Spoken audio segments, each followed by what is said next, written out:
വന്യജീവി സംരക്ഷണ ബില്ലിൽ സെക്ഷൻ 11(2) കൃത്യമായിട്ട് പറഞ്ഞിട്ടുണ്ട്. അതിനകത്ത് പറഞ്ഞിരിക്കുന്നത് എന്താണ്? പറഞ്ഞിരിക്കുന്നത് 1972 allows the killing or capture of wild animal in certain exceptional circumstances by an authorized officer. Section 11(2) പറയുന്നത് the killing or wounding in good faith of any wild animal in defense of oneself or any other person shall not be an offense. കൃത്യമായിട്ട് പറഞ്ഞിരിക്കുക. Good ഫെയ്ത്തില് ഞാൻ ഒരു വന്യമൃഗത്തിനെ self ഡിഫൻസിന് വേണ്ടി ഒരു വന്യമൃഗത്തിനെ കൊലപ്പെടുത്തിയാൽ അല്ലെങ്കിൽ അതിനെ മുറിവേൽപ്പിച്ചാൽ അതൊരു ഒഫൻസ് അല്ല എന്ന് പറഞ്ഞിരിക്കുകയാണ്.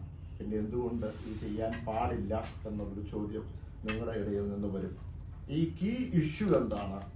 ഇതിനകത്ത് കീ ഇഷ്യൂ എന്നാന്ന് ചോദിച്ചാൽ ഇത് അങ്ങനെ ആണ് എന്ന് ഇതിന്റെ ഒരു ഡയറക്ഷൻ കേന്ദ്രത്തിൽ നിന്ന് പോകേണ്ടതുണ്ട്. ഇപ്പോൾ എന്താണ് ഒരു പ്രിസംഷൻ ഈ പറയുന്ന നിയമത്തിൽ ഉണ്ട് എന്ന് ഫോറസ്റ്റ് ഉദ്യോഗസ്ഥരാക്കിയെടുക്കുകയാണ്. ഒരു പ്രിസംഷൻ. എന്താണ് പ്രിസംഷൻ? ഇപ്പോൾ നമുക്ക് പോസ്കോ കേസ് ആയാലും ജാതിപ്പേര് വിളിക്കുന്നതിലായാലും ഡ്രഗ്സിന്റെ ആയാലും എന്ത് പറ്റും? അവിടെ ഒരു കേസ് എടുത്താൽ ഇമ്മീഡിയറ്റ്ലി യു ആർ കൾപ്രറ്റ് ആണെങ്കിൽ കുറ്റക്കാരനാണെന്ന് ആയിക്കഴിഞ്ഞു അല്ലെ? ആയിക്കഴിഞ്ഞു എന്ന് മാത്രമല്ല, നമ്മുടെ ഉത്തരവാദിത്വമാണ് നമ്മൾ ഗിൽറ്റി അല്ല എന്നാക്കിയെടുക്കേണ്ടത്. നമ്മൾ ഗിൽറ്റി അല്ല എന്നാക്കിയെടുക്കേണ്ടത് നമ്മുടെ ഉത്തരവാദിത്വമാണ്. ആ പ്രിസംഷൻ അങ്ങനെയുള്ള വകുപ്പിലേ ഉള്ളൂ. ഈ വൈൽഡ് ലൈഫ് പ്രൊട്ടക്ഷൻ ആക്ടിൽ അങ്ങനെ ഒരു പ്രിസംഷൻ ഇല്ല. പക്ഷേ പോലീസ് ഉദ്യോഗസ്ഥരെ അല്ലെങ്കിൽ ഫോറസ്റ്റ് ഉദ്യോഗസ്ഥർ എന്താ ചെയ്യേണ്ടത്? പുറത്തു വരുന്ന ഒരു വന്യമൃഗത്തിനെ ആക്രമിച്ച് കൊലപ്പെടുത്തി കഴിയുമ്പോൾ ഉടനെ കുറ്റക്കാരനായിട്ട് അങ്ങ് പ്രഖ്യാപിച്ചു കഴിഞ്ഞതിന് ശേഷം നമ്മൾ തെളിയിക്കണം നമ്മൾ കുറ്റക്കാരനല്ല എന്ന്. വാസ്തവത്തിൽ നമ്മളെ കളിപ്പിക്കുക. അങ്ങനെ ഒരു പ്രിസംഷൻ ഇതിനകത്തില്ല. അപ്പോൾ എന്താ ചെയ്യേണ്ടത്? ഞാൻ അതിന്റെ അടിയിൽ പറഞ്ഞിട്ടുണ്ട് റെക്കമെൻഡേഷൻ.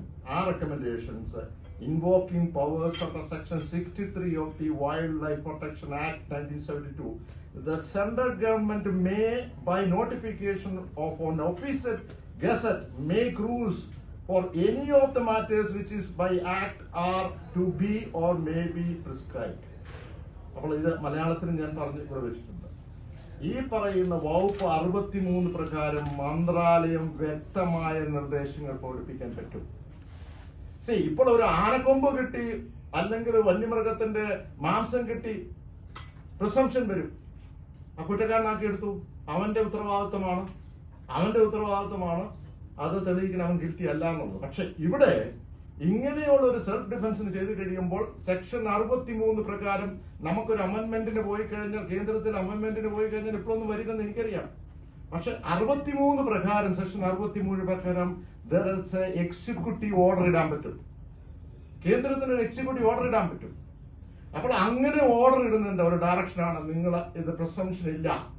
ആ പ്രിസംഷൻ ഇല്ല എന്ന് മാത്രമല്ല, പ്രാഥമിക അന്വേഷണം നടക്കും വരെ കേസെടുക്കരുത്. സാധാരണ ഇങ്ങനെ ഒരു കേസ്, ക്രിമിനൽ കേസ് വരുമ്പോൾ എന്താണ് ചെയ്യുന്നത്? പ്രിലിമിനറി ആയിട്ടുള്ള ഒരു അന്വേഷണമല്ല നടത്തുന്നത്. പ്രിലിമിനറി ആയിട്ടുള്ള അന്വേഷണം നടത്തിയതിനു ശേഷം കുറ്റക്കാരനാണെന്ന് അറിഞ്ഞതിന് ശേഷമല്ലേ കേസെടുക്കാറുള്ളൂ. അതായിരിക്കണം ഇതിനകത്ത്. ഇപ്പോഴെന്താ ചെയ്യുന്നത്? നേരെ കേസെടുക്കുക. ആരാണ് എടുക്കുന്നത്? ഫോറസ്റ്റ് ഉദ്യോഗസ്ഥർ. അവർക്ക് അതിനുള്ള അനുവാദമില്ല. ഞാൻ പറയുന്നത് നിങ്ങൾ എടുത്ത് പരിശോധിച്ച് നോക്കുക. അവർക്കുള്ള അനുവാദമില്ല. മാത്രമല്ല, ഇതിനകത്ത് ഡയറക്ഷൻ കൊടുക്കാനായിട്ടുള്ള 63 പ്രകാരം ഡയറക്ഷൻ കൊടുക്കുവാനുള്ള ഒരു ഉത്തരവാദിത്വം അല്ലെങ്കിൽ ഇതിനുള്ള ഒരു ക്ലോസ് ഇന്ന് കേന്ദ്രത്തിനുണ്ട്. അത് വെച്ച് ചെയ്യണമെന്നുള്ളതാണ്. കുറ്റം തെളിയിക്കേണ്ടത് വ്യക്തിയല്ല, പ്രോസിക്യൂഷനാണ്. സൂചിപ്പിച്ചത് വന്യജീവി അക്രമം ദുരന്തമായി പ്രഖ്യാപിക്കണം. എന്തുകൊണ്ടാണ് ഞാനത് പറയുന്നത്? ഡിസാസ്റ്റർ മാനേജ്മെന്റ് ദുരന്തമായിട്ട് അവിടെയും അതിനകത്ത് ജീവഹാനി, കൃഷിനാശം, മാനസിക വേദന, സാമ്പത്തിക നഷ്ടം എന്നിവ ഉണ്ടാക്കുന്നു. ഇതൂടെ ഈ പറയുന്ന ആ ഡിസാസ്റ്റർ മാനേജ്മെന്റിനകത്ത് കൊണ്ടുവരേണ്ടതുണ്ട്. അതെങ്ങനെ കൊണ്ടുവരും? അതിന് ഒരു അമെന്റ്മെന്റ് പോകേണ്ട കാര്യമില്ല. ആ ബില്ലിനകത്ത് സെക്ഷൻ 6(10) എക്സിക്യൂട്ടീവ് ഓർഡർ ഇതൂടെ ഉൾപ്പെടുത്തുന്നു എന്ന് പറഞ്ഞു കഴിഞ്ഞാൽ നമുക്ക് എന്താ പറ്റും? നമുക്കൊരു സാധ്യത എന്നുള്ളത് പോലീസിന് ആക്ട് ചെയ്യാൻ മാത്രമല്ല, ഞാൻ നേരത്തെ സൂചിപ്പിച്ച പോലെ അതിനകത്തൊരു ഡിസ്ട്രിക്ട് മജിസ്ട്രേറ്റ് എന്ന് പറയുന്ന കളക്ടർക്ക് ആക്ട് ചെയ്യാൻ പറ്റും. അദ്ദേഹത്തിന് എക്സ്പേർട്ട് ഒപ്പീനിയൻ ചോദിക്കാൻ പറ്റും, എക്സ്പേർട്ട് ആളിനെ അങ്ങോട്ട് നിയമിക്കാൻ പറ്റും വെടിവെക്കുവാനായിട്ട്, അവിടെ കോമ്പൻസേഷൻ കൊടുക്കാൻ പറ്റും. ഇപ്പോഴെന്താണ് കണമനയിൽ നടന്നത്, കോട്ടയത്ത് നടന്നത്? അവിടെ ആ മുണ്ടക്കയത്ത് കണമനയിൽ 2 കാട്ടുപോത്ത് വന്ന് അവിടുത്തെ കർഷകനെ 2 പേരെ കുത്തിക്കൊന്നതിന് ശേഷം അവിടെ മുഴുവൻ പ്രദേശങ്ങളും നാശനാശം വന്നു കഴിഞ്ഞിട്ട് കളക്ടർ ഓർഡർ ഇട്ടു. മന്ത്രി എല്ലാം കൂടെ ഉൾപ്പെടുത്താണ്. ഞങ്ങൾ എല്ലാവരും പറഞ്ഞു ഒന്ന് ഓർഡർ ഇടാം. എന്തിനാ അവിടെ ഓർഡർ ഇടാൻ പറഞ്ഞത്? അതിനെ വെടിവെച്ച് കൊല്ലാൻ. കളക്ടർ ഓർഡർ ഇട്ടപ്പോ പറ്റുമോ?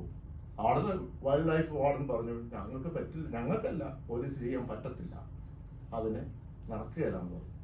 അപ്പോൾ ഇത് ഒരു ദുരുപയോഗം നടത്തുകയാണ്, ഇന്റർപ്രിട്ടേഷൻ തെറ്റായിട്ട് കൊണ്ടുപോകുന്നതാണ്. അപ്പം ഇത് ഡിസാസ്റ്റർ മാനേജ്മെന്റിലേക്ക് കൊണ്ടുവന്നു കഴിഞ്ഞാൽ തീർച്ചയായിട്ടും ഇതിനകത്ത് വലിയ ഒരു സേവിങ് നമുക്ക് ഉണ്ടാകും എന്നുള്ളതാണ് എനിക്ക് പറയാനുള്ളത്.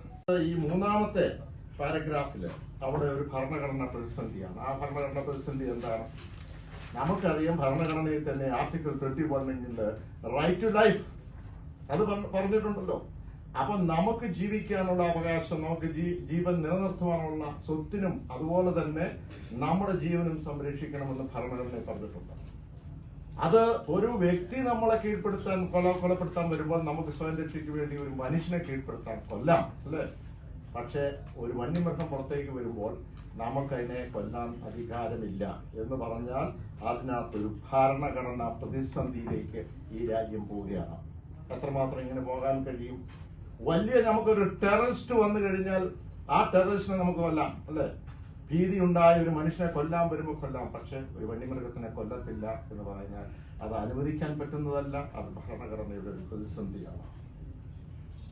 അപ്പോൾ ഇത് പരിഹരിക്കുവാൻ വേണ്ടിയിട്ടാണ് ഈ പറയുന്ന നമ്മള് സംസ്ഥാന തലത്തിൽ നടത്തി, പാർലമെന്റിനകത്ത് നടത്തി, പുറത്ത് നടത്തി. പക്ഷെ അവിടെയുള്ള മുഴുവൻ കർഷകരും അതോടൊപ്പം തന്നെ MLA-മാരും അതോടൊപ്പം തന്നെ മറ്റ് നേതാക്കളുമായി നമ്മൾ സമരം നടത്തുന്നു.